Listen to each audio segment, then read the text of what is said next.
আসসালামু আলাইকুম বন্ধুরা, নতুন একটা ভিডিওতে তোমাদের সবাইকে স্বাগতম। তো আমরা আমাদের সেই ঘরটা এখন ঠিক করে ফেলবো।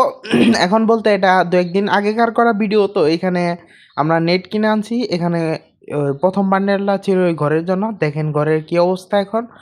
এখানে কিন্তু অনেক জিনিস রাখা আছে। এই ঘরের ভিডিওটা কিন্তু আমরা দু একদিন আগে দিয়েছিলাম। তো এই দেখেন এখানে কিন্তু নেট ছিল, এইখানে নেটগুলা খোলা হচ্ছে। তো এবার কিন্তু আমরা প্লাস্টিকের নেট দেবো, আর আমাদের কবুতর ঘরটাকেও খুব শীঘ্রই দুভাগ করে দেবো। ওই ভিডিও ইনশাল্লাহ চলে আসবে। তো এখানে এই যে বাইরে থেকে নেট লাগানোর কাজ প্রায় শুরু হয়ে গেছে। তো এখানে এই যে কাজ করতেছে, তো আমি এর সাথে হেল্প করতেছি। তো আমাদের কিন্তু ঘর দেখতে পাচ্ছেন, এই ঘরটায় কিন্তু আমরা একবার 400 সোনালী মুরগি তুলছিলাম। তো এবার কিছু টাকা লজ্জার কারণে আমরা তখন থেকেই খামারটা আর করি নাই। তো তখন আমার মূলত ভাই তুলছিল।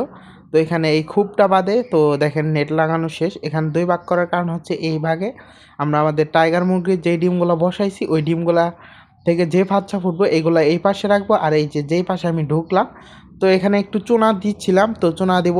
তো এই সাইডে দিব আমরা হলো আমাদের রাজহাঁস এবং চীনা হাঁস। এক ঘরে রাখার কারণ তেমন কোনো ঘর নাই, আপাতত শুরু করি। যদি ভালো সফলতা দেখা যায় তাহলে ইনশাআল্লাহ ঘর তৈরি করব।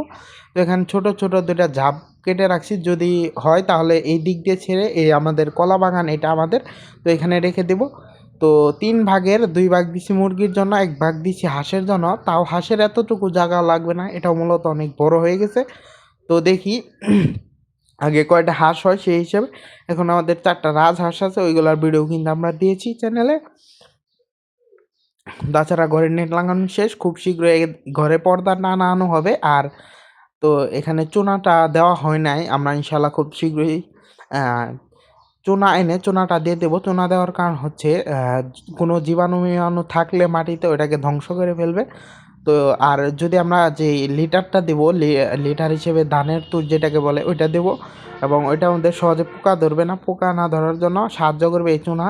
তো আজকের ভিডিওটা এই পর্যন্ত। ভিডিওটি ভালো লাগলে লাইক করবেন, চ্যানেলটি সাবস্ক্রাইব করলে বেল নোটিফিকেশন অন করে রাখবেন। ধন্যবাদ সবাইকে। আসসালামু আলাইকুম।